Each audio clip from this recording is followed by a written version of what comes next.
مرا ره میزند چشمان جان گیرد به ره پویی، به گرگ چشم جان درنده از من چه میجویی؟ چو راهم میزند گرگ نگاهت، دیده میبندم که تا جان بردرد بر سر برد دل بی حیا. قیامت میکنی با هر گذر از خاطرم بر دل، چون این هر لحظه یادم میرسد میارزمت مویی.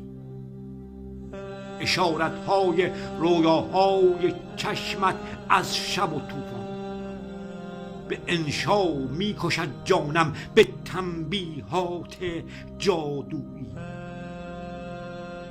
به افشا میکنی انشا چو قصد چشم خود بر من، نه مویی میخری جان را نه بر افتاده می. زیارت میکنم هر لحظه تا فتح لبانت را، به جادو در خیالم میزنی با نازک ابرویی.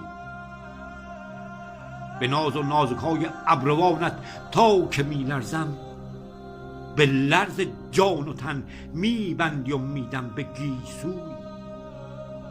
مرا آمال امید آورد راهی به دنبالت، به راهم ناوک مژگان زند تیرم به دلجوی.